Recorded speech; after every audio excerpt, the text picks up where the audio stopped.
Got, Yerny is the man. You can't do it. wait, put your face in. Oh, action. Oh, we live. Hello, world. Hello, universe. It is so lovely and splendid to see you. My name is Hazel Rose, and I am back for the new installment of the vlog, Winners of the Week, celebrating Mr. Bernie Sanders. No, he does not have a middle name. We checked. Wish he did. And we have a very special guest joining us today. He's a political strategist. He has worked with people like the Obamas. He has worked with civil rights groups and U.S. senators, and he'll tell you more about that. So can we please clap it up for Mr. Charlie Goldensohn, otherwise known as the Broilstein. Ahoy, ahoy, ahoy. Oh, how are you, bro? Good, my love. How are you? Wonderful. So you may remember him from last year for our election special. You can go ahead and search for that. We've learned a lot. We've grown a lot. I have one gray hair in the center of my head now. Yeah, I've got like 4 in the front, slowly but surely. Oh my God, you do always a child. So Charlie is my godbrother, and I love him with all my heart and soul, and I'm also so proud of all the amazing work that you've done. So thank you so much for joining us. It's my pleasure. So I have a new segment. It's called Winners and Wankers of the Week. People that are really killing it, people that I love that are just winning in life and deserve a little trophy, and wankers, people that are just disappointing the human race. Bloody fucking wankers. This week, our winner is Bernie Sanders! President. Future president. Future president. Hopefully. Future president. So we're going to talk about that today. Hey, we respect wherever you're coming from. We respect your political beliefs. We know that everyone feels some way because they experienced something or they learned something that made them believe that. So all respect. We welcome the dialogue. We just really wanted to kind of share our views and thoughts. Yes. Yeah, I formerly worked for a United States Senator where I did a lot of constituent work. I was working on the ground with veterans, with homeless people, people who were basically suffering and in their worst kind of human state possible. And it was a pretty wild experience getting to kind of see people who have basically been fucked by a bureaucratic system that doesn't always support those most in need. After that, I worked to the company and place I work for now, and also worked here on some campaign here and there where I produce and write and do messaging strategy and digital strategy for politicians, senators, governors, candidates at the local level, always in the progressive realm. So a progressive DA, district attorney, all the way to a presidential candidate. Kind of have worked with that whole spectrum, but also within the world of civil rights, activism, criminal justice reform, LGBTQ rights. If it's progressive, we've probably touched it. Thank you for your work, bro. Of course. So what does progressive mean to you, by the way? I mean, it's an expected answer, but like, it's progress. It is a desire to always be reaching for what is the best possible version of yourself, which inherently is the best possible version of your community. And if you're not always striving for that, then in my mind, you're not actually a progressive. Yes, I love it. And you've actually had some FaceTime with some of these Democratic candidates, have you not, or is that top secret? Yes, a few of them. Many of whom tidbits you can sprinkle on our viewership? I would not call all of them progressive, though many presidential candidates on the left now refer to themselves as progressive. It is a quick and fast-paced job dealing with these people. We see these politicians and elected leaders as these super powerful, almost non-human power, and that's true. They are that, but it's interesting is when you actually get in the rooms with these people and are able to have real conversations with them, or at least able to do that with some of them are refuse to kind of take off their mask. It becomes really real very quickly that these people who are in power and who are making really fucking big decisions about our lives are just humans. Yeah. And while that's really grounding, it's also a little terrifying. Just to kind of start talking about Mr. Bernie Sanders. Because I actually had a personal experience with him. I saw him speak, and you can see this little picture of him treasuring his moment with me. Because my late and great stepfather Jeff Gillen-Kirk, who was an investigative journalist and did a lot of really amazing work, worked for the death penalty focus. He was against the death penalty, and after he passed away, he was honored at the death penalty focus dinner, and Bernie Sanders spoke. Amazing. And I was moved to tears, like, for his whole speech, just because his passion was so visceral, and I could just feel his fighting spirit. And I'm like, this is someone who has been organizing and fighting since the civil rights movement. He has been about this shit. He cares about the people. He might not be perfect in every way, but I could just feel that from him. And the death penalty was an interesting issue to see him speak on, because it connects to what really matters to me. If a policy supports treasuring every single person, then that's what I believe in. I believe that we all deserve to be regarded and valued. I mean, it's crazy too, because like yesterday, Colorado just became the 22nd state in the country to fully ban the death penalty. So it's slowly moving forward, which is good. I think there's often this narrative about him that a lot of people think is bullshit, which is that, you know, he is a once in a lifetime candidate.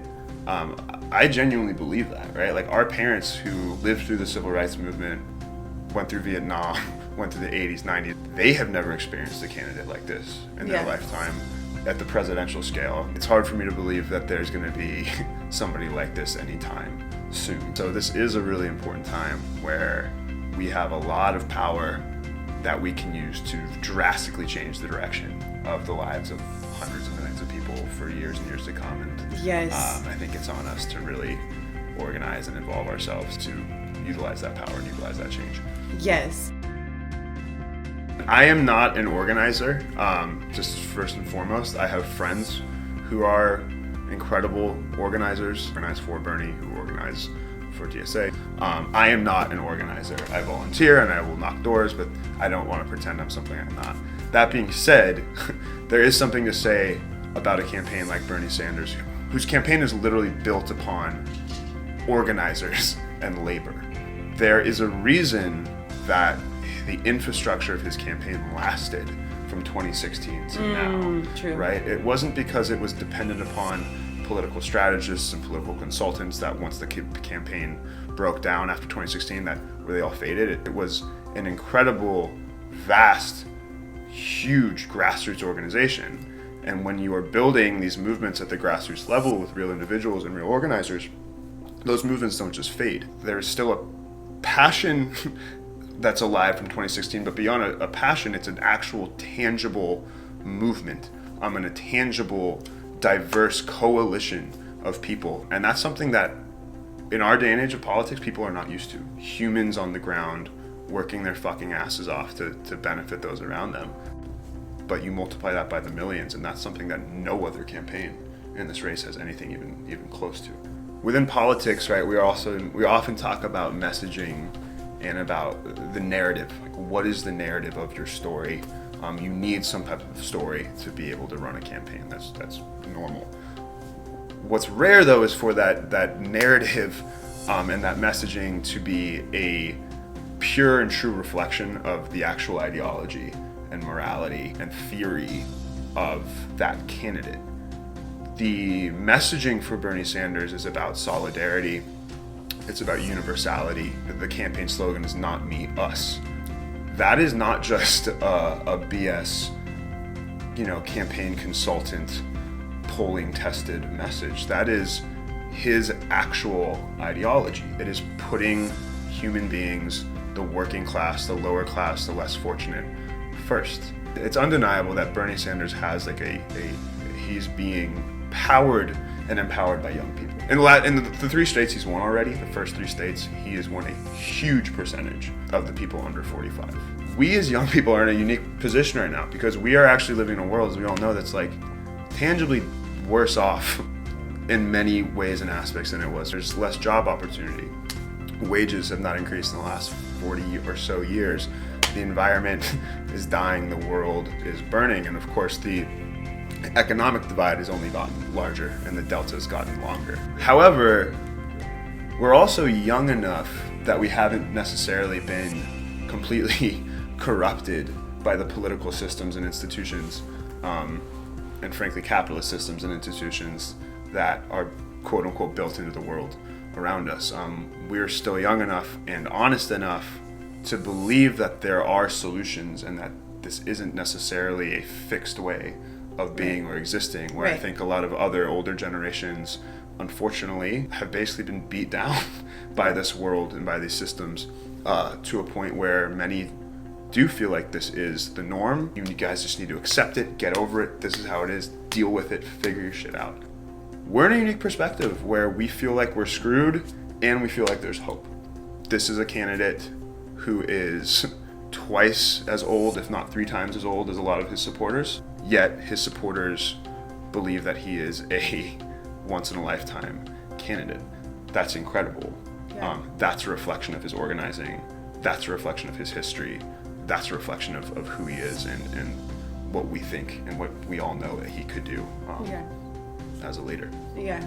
It's one of the things that gives me hope is his idea about cutting off government support for corporate interests. All of his talk about like, oh, how are you going to pay for Medicare for all? And he's like, how do we pay for the war industrial complex and spend billions and trillions on hurting and killing people worldwide, where that money could redirect and help anyone that needs it here. Right. Billionaires continuing to multiply their riches depends on the war industrial complex. It depends on degrading the environment. It depends on people being locked up and making money off the people who are mass incarcerated. If we finally cut off those motherfuckers, it's like, can y'all just pay some taxes? Can we just get some of that money to support the people that need it? As human beings, our brains are literally not capable of understanding or picturing what some of these vast amounts of money actually look like. I think everybody would agree, like, yes, there's a major economic divide between the rich and the poor. What people don't quite understand is actually how large that divide is. There's attacks on Bernie that say, well, you know, Bernie's pointing at Donald Trump, or Bernie's pointing at Michael Bloomberg, or Bernie's pointing at Jeff Bezos for being billionaires. Well, Bernie has, you know, 2 houses, and it's like, we are cannibalizing ourselves in these arguments, right? There's a failure to understand that having $800,000 is nothing compared to having $60 billion. That is a number that is literally not fathomable within our heads.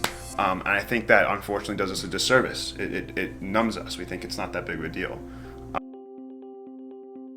I personally do acknowledge that the reality of Bernie Sanders passing a lot of his laws and policies, if he were to be president, is not that strong, right? He'll get some things done, he'll get a lot done, but the idea that he will get all of these done, it's not that close to reality. Mm-hmm. That being said, there is something to be said for somebody who's fighting for you, right? Who is not willing to take pennies on the dollar, who is not willing to say, you know what, I am going to throw the poor under the bus again. I am going to throw black people under the bus again. I'm going to throw XYZ people under the bus again in order to get something by. It's important to have somebody who fights for you. And so yes, is Medicare for all important? Absolutely, right? The majority of bankruptcies in this country come from medical expenses. We are one of the only developed countries in the world that does not guarantee healthcare to its citizens. It's not a hard thing, right? Like you said, we spend this money anyway. Right. We've come to this understanding that it's expected to spend this money on wars. Why? Why do we have to spend this money in other places? So the weapons contractors can make money. Exactly. So we can destabilize regions. So Medicare for all, criminal justice reform, even something as simple as, I mean, it's not simple, but it seems like a simple policy of raising the minimum wage to $15. Like, that changes an economy. That changes tens of millions of people's lives. It's a drastic difference. Like, all of his policies are basically, in my mind, obvious human-centric policies. Free college, guaranteeing people the right to secondary education regardless of their income or economic status.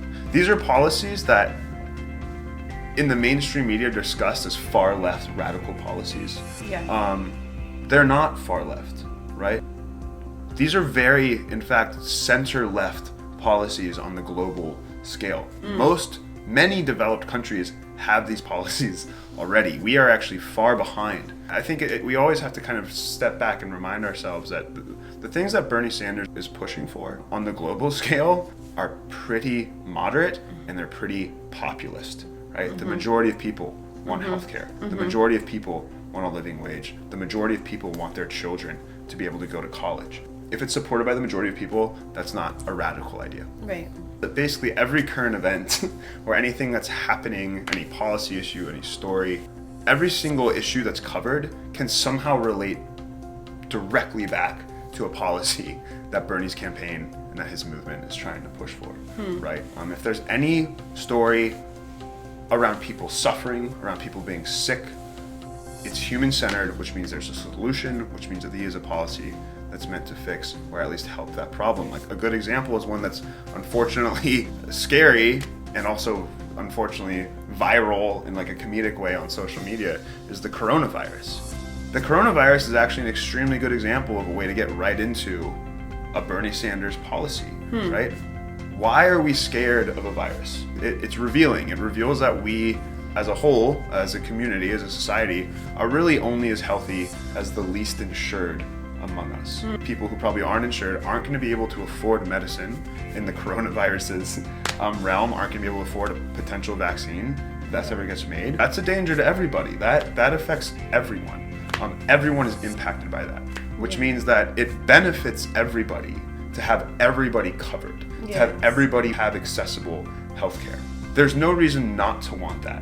Regardless of how successful you are, of how privileged you are, it benefits you if the people at the lowest end of the pyramid and the lowest point of their lives have the same types of benefits that you do. It benefits everybody. And you can think about that with all policies, with all issues. It always relates back to human decency and universality. I totally agree with that we are only as strong as our most vulnerable populations. And if kids that have immigrated here, that kids that are stuck in the judicial system are having to navigate without support, then we're failing, you know what I mean? Like every single person, we can't let people slip through the cracks. And that's what this campaign is about. It's very simple. It's simply saying we are not going to leave anybody behind. And frankly, if you don't agree with that message, then maybe this campaign and this movement's not for you, but we're going to keep moving full steam ahead. Because that's what progress is. We're here to fight for all people, regardless of their status, of their racial identity, of disability, of gender. You are here because you are part of a movement.